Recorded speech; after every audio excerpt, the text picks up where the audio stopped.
Today's video will be all about the warp speed bubble that NASA scientists may have discovered. In a world of science where professionals have constantly been trying to achieve the speed of light, can this experiment be the output they've wanted? How can this warp bubble be created? Who was behind the discovery? And can warp speed actually be attained? Stick around to the end to find out all about it. Throughout the years, multiple space agencies and scientists have collaborated to develop fast and efficient travel outside of Earth. Multiple spacecrafts have been created that can achieve speeds of up to 200,000 miles per hour, but that is still 0.05% of the speed of light. While many have dreams of creating crafts that can potentially beat the speed of light, no one has been successful in doing so. However, as shocking as it may sound, a scientist from NASA may have actually been successful in doing so. During his PhD study in 1994, physicist Miguel Alcubierre coined the term warp bubble. To be honest, the explanation of this term is very complex and is best suited for those who are professionals in the field. So let us make the definition simple. A warp bubble is a bubble through which a spacecraft could achieve apparent faster-than-light travel, but instead of achieving a speed faster than that of light, the warp bubble would travel distances by contracting space in front of it and expanding the space behind it. Didn't quite get it? Let us make it simpler. Within the normal laws of space and time, objects cannot accelerate to the speed of light. Hence, you need to bend the laws a bit. So in the warp bubble, space around the object would be shifted so that the object can reach its final destination faster than light. To give you an example, imagine two aircrafts, A and B.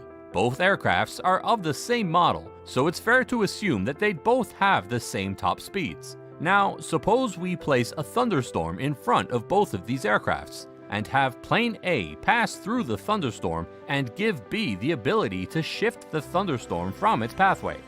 In that case, even though both can travel equally fast, B will reach its destination faster because it possesses the ability to shift the space in front of it and create space behind it. The same goes for the warp bubble. It just shifts space in front of it and covers up by creating space behind it. All this can be done in a warp bubble, and no laws of physics will be violated. The major problem that a warp bubble solves is time dilation, which occurs when traveling at light speed. Those who don't know what time dilation is, it is the phenomenon of an object traveling at light speed and having its environment change. If you were to say travel in a train that possessed the ability to travel at the speed of light, it may take you an hour to reach from one point to another, but once you step out of the train, everything will have aged by over 100 years presumably.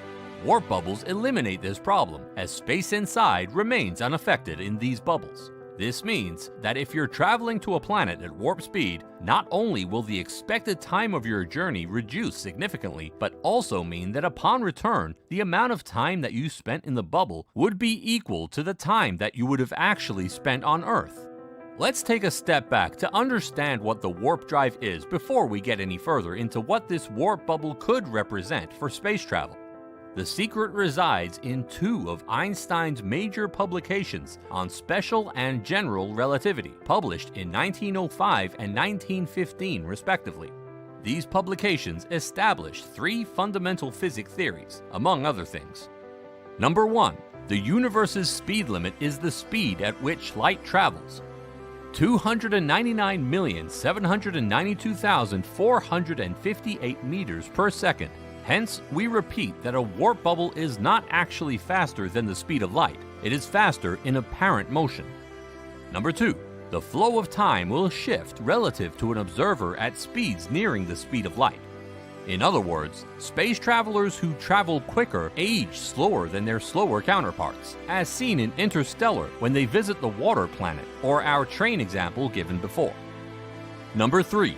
Space and time are linked together in a fabric that ebbs, flows, and bends around mass, dubbed spacetime. Gravity is the cause of this curvature. Dr. Harold G. White says that space warp enables one to travel arbitrarily great distances in dynamically short times without ever breaking the speed of light locally. For example, getting to Proxima Centauri, the closest star to Earth, in a month as measured by spacecraft and mission control clocks. Warping space-time would resemble the fabric bunching up in front of the bubble and then stretching out behind it in a train, similar to a wormhole, which potentially allows you to skip across space-time by walking through a region. This phenomenon is like an escalator at an airport mall. It's like if ground behind us is appearing from nowhere and is getting destroyed or disappearing in front of us. A warp bubble might move down this corridor and ride the clumping space-time fabric in a way that its relative time stayed slow, which means that in Star Trek, Kirk wouldn't be an old man when he arrived, despite moving huge distances faster than lightspeed, according to theory and science fiction. However, there is a catch. The bubble must be wrapped in negative energy, such as that produced by anti-gravity. Unfortunately, that isn't something that can easily be replicated in a laboratory. How can we discover a warp bubble? Before we answer that question, we would like to thank you for successfully making it till here. You can extend your support by subscribing to the channel and liking the video. Now, let's continue. The negative energy limitation may appear to be a death knell for warp drive, yet there are still some rays of hope. For one thing, according to 2021 research by physicist Eric Lentz, who studied the problem during the lockdown, we may be able to do away with it entirely by using the Casimir effect. The Casimir effect, which causes magnetic fields to fluctuate, could be the source of the solution for White and colleagues. In a nutshell, the Casimir effect is the attractive force of changing magnetic fields that pulls two objects together in a vacuum, such as plates or mirrors. According to the theory, electromagnetic waves constantly flow even in a vacuum, but only a few small waves can fit between the two objects, because of which the total vacuum energy between the items becomes less than the outside energy, attracting them together. Negative energy can be formed on very small scales during such interactions. White and colleagues were looking at something called Casimir cavities for DARPA when they found something that looked suspiciously like a warp bubble in their calculations. White said, "The detailed numerical analysis of our custom Casimir cavities helped us identify a real and manufacturable nano or microstructure that is predicted to generate a negative vacuum energy density such as it would manifest a real nanoscale warp bubble, however humble it may be." White and his colleagues wrote that a toy model consisting of a 1-micron diameter sphere centrally located in a 4-micron diameter cylinder could be used to explore the Casimir effect energy density experimentally. So, DARPA and NASA discovered a real warp bubble? This is the question that all of you must be wondering.